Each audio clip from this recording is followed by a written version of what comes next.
चलिए बात करेंगे पाकिस्तान की नाकाम स्ट्राइक के बारे में। अफगानिस्तान की राजधानी काबुल गुरुवार रात धमाकों की गूंज से हिल गई। स्थानीय रिपोर्ट के अनुसार पाकिस्तानी लड़ाकू विमानों ने टीटीपी के कैंपों को निशाना बनाकर एयर स्ट्राइक की। यह हमला तब हुआ जब अफगानिस्तान के विदेश मंत्री अमीर खान मुतक्की भारत के अपने पहले उच्च स्तरीय दौरे पर हैं। इससे यह साफ जाहिर होता है कि पाकिस्तान नई दिल्ली और अफगानिस्तान की बढ़ती कूटनीतिक नजदीकियों से परेशान है। तालिबान और पाकिस्तान के संबंधों में यह घटनाक्रम एक तनावपूर्ण दौर में आया है। लंबे समय से पाकिस्तान अफगानिस्तान पर टीटीपी को वित्तीय और सैन्य समर्थन देने का आरोप लगाता रहा। स्थानीय रिपोर्ट के अनुसार शाहिद अब्दुल हक चौक के पास हुए हवाई हमले का उद्देश्य टीटीपी प्रमुख नूर वली को निशाना बनाना था, जिसने 2018 में संगठन का नेतृत्व संभाला। हालांकि नूर वली ने एक ऑडियो संदेश में कहा कि वे सुरक्षित हैं और उनकी मौत या गायब होने की खबरें गलत हैं।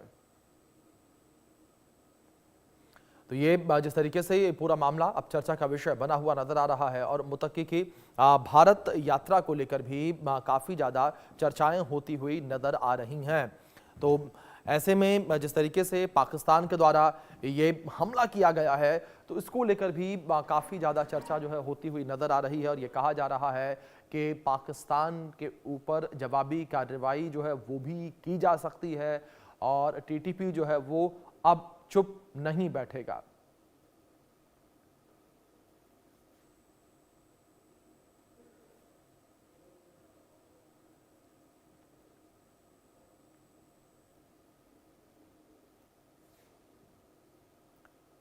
अफगानिस्तान में पाकिस्तान की एयर स्ट्राइक के बारे में कुछ जानकारियां ग्राफिक्स के माध्यम से आप तक पहुंचाते हैं हम कि ये पूरी स्ट्राइक किस तरीके से रही। टीटीपी के ठिकानों पर पाकिस्तान के द्वारा एयर स्ट्राइक की गई है, ये जानकारी आप तक पहुंचा दें। पाकिस्तान ने काबुल में बम बरसाए हैं। ये एयर स्ट्राइक जिस तरीके से की, काबुल में बम बरसाए गए, हमले किए गए। अफगानिस्तान की राजधानी काबुल में कई धमाके हुए हैं, कई धमाकों की जानकारियां जो है निकलकर सामने आई हैं और काबुल के कई इलाकों में जिस तरीके से तेज धमाकों की आवाजें सुनाई गई, ये भी काबुल के लोग जो हैं वो कहते नजर आए हैं। टीटीपी के कई ठिकानों पर एयर स्ट्राइक करने का दावा किया गया, ये जानकारी है। पाकिस्तान ने टीटीपी चीफ मुफ्ती नूर वली को मारने का दावा किया। ये बड़ा दावा यहाँ पाकिस्तान के द्वारा किया गया और पाकिस्तान के दावे पर तालिबानी सरकार ने पलटवार किया है। तालिबानी सरकार के द्वारा पलटवार भी किया गया है और पलटवार करते हुए तालिबानी सरकार ने कहा कि सुरक्षित है नूर। ये दावा तालिबान का सामने आया। तालिबान सरकार बोली कि कोई भी नुकसान नहीं हुआ है, तो किसी भी नुकसान से इनकार तालिबानी सरकार ने कर दिया। नूर वली को मारने का दावा झूठ निकला। ये पाकिस्तानी सरकार के द्वारा जिस तरीके से दावा किया गया उसका खंडन किया गया तालिबानी सरकार के द्वारा। नूर वली ने एक ऑडियो संदेश जो है वो भी जारी किया है। इस बीच एक अपडेट आप तक और पहुंचा दें, जहां भारत में तालिबान के विदेश मंत्री से पाकिस्तान बौखला गया है। तालिबान के विदेश मंत्री के भारत दौरे से पाकिस्तान बौखलाया है। काबुल में पाकिस्तान ने एयर स्ट्राइक की, इसी बौखलाहट की वजह से एयर स्ट्राइक जो है की गई बताया जा रहा है और हमले की टाइमिंग बेहद ही चौंकाने वाली है। हमले की टाइमिंग को लेकर भी बड़े सवाल उठते हुए नजर आ रहे हैं। भारत को लेकर तालिबान को पाकिस्तान का सीधा संदेश सामने आया है। काबुल पर हमला सीधा संदेश देने के लिए किया गया मालूम पड़ता है।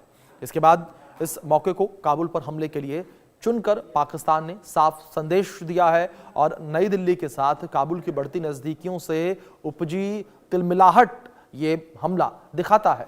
तो इस हमले को लेकर कई सारी बातें जो होती नजर आ रही हैं और तालिबान के विदेश मंत्री के भारत दौरे से पाकिस्तान तिलमिला उठा है। काबुल में पाकिस्तान ने एयर स्ट्राइक की है और पाकिस्तान काफ़ी ज़्यादा छटपटाता हुआ इस वक्त नज़र आ रहा है, क्योंकि जिस तरीके से तालिबानी सरकार को भारत ने एक तरीके से मान्यता दी है। 4 साल तालिबानी सरकार को अफगानिस्तान में हो गए हैं और 4 साल में ये पहला दौरा है और मुतक्की भारत की यात्रा पर है और तालिबान के विदेश मंत्री हैं मुतक्की, जो कि इस वक्त भारत के 6 दिवसीय दौरे पर मौजूद हैं। दूसरी ओर ये दौरा अहम कैसे है? तालिबान सरकार के विदेश मंत्री पहुंचे हुए हैं और तालिबान और पाकिस्तान सरकार के बीच संबंध तनावपूर्ण बने हुए हैं। दूसरी ओर चीन अफगानिस्तान में खनिज खनन और अन्य विकास परियोजनाओं में निवेश जो है वो भी कर रहा है। ट्रंप के बगराम अड्डे पर कब्जा करने को लेकर तालिबान को चेतावनी दे दी है। साथ ही रूस के तालिबान से बेहतर संबंध हैं ये भी दौरा इस वजह से अहम माना जा रहा है, कूटनीतिक महत्व भी इस दौरे का काफ़ी ज़्यादा बताया जा रहा है। इसी विषय पर बातचीत करेंगे, हमारे साथ कुछ खास मेहमान हमारे साथ जुड़ेंगे, उनसे हम चर्चा करेंगे। लेकिन कुछ तस्वीरें हम आपको दिखाएंगे कि किस तरीके से जो है तस्वीरें ये निकलकर सामने आई हैं। तो आपको 4 तस्वीरें हम अपने स्क्रीन पर दिखाते हैं और इन तस्वीरों में हम आपको बताएंगे कि किस तरीके से दौरा बेहद अहम है, बेहद खास है। तो ये 4 तस्वीरें अब आपके स्क्रीन पर हैं, किस तरीके से पाकिस्तान के झूठ का पर्दाफाश जो है वो हुआ है। इन 4 तस्वीरों के माध्यम से आप देख सकते हैं पाकिस्तान का अफगानिस्तान के ऊपर अटैक देखने को मिला, नूर वली को मारने का दावा किया, नूर वली पर पाकिस्तान का फर्जी दावा सामने आया।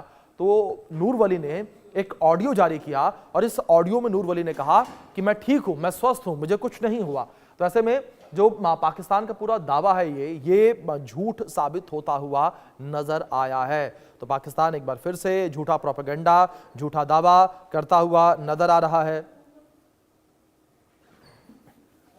चलिए, हमारे साथ दोनों खास मेहमान बने हुए हैं, रुक करेंगे उनका। हमारे साथ retired lieutenant colonel Himanshu Singh ji जुड़ी हैं, रक्षा विशेषज्ञ हैं। हमारे साथ विदेश मामलों के जानकार अरविंद सिंह तेजावत जी जुड़े हैं।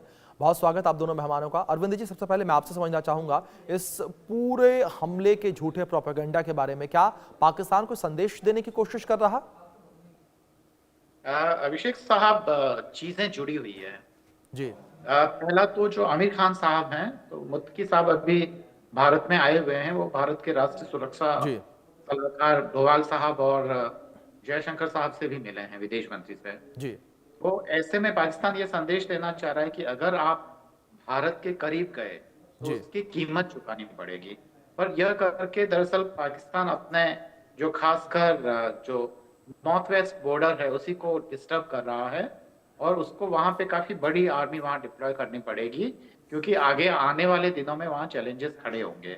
और एक अभिषेक साहब, आप याद कीजिए ट्रम्प साहब का बगराम जो सैनिक अड्डा है उसको लेकर जो बयान है वो याद कीजिए। तो हो सकता है, अभी यह पूरी तरीके से स्पष्ट नहीं है, पर अमेरिकी इशारे पे उन्होंने किया हो ताकि वहां अफगानिस्तान के लोगों को डरा के वहां उस सैनिक अड्डे पे कब्जा करे और मध्य पूर्व और चीन पे नजर रखी जा सके। पर भारत के भी 6 सैनिक अड्डे देश के बाहर हैं, दूसरे देशों में, और भारत ये जरूर चाहेगा कि वहां पे एक्सटेंड करें, क्योंकि अगर अफगानिस्तान और तालिबान से हमारे रिश्ते अच्छे रहते हैं तो जाहिरा तौर पर भारत के जो कामगार हैं वो मध्य एशिया में प्रवेश कर पाएंगे। और भारत क्योंकि सर्विस सेक्टर में भी काफी अच्छा है, तो वो सारा रास्ता है, वो दरवाजा दरअसल अफगानिस्तान से ही खुलता है। तो भारत को भी, और जाहिराना तौर पर क्योंकि मुत्तकी साहब यहाँ पर हैं, तो आमिर खान साहब से बात करेंगे अभी कि इसका जवाब कैसे दिया जाए। तालिबान ने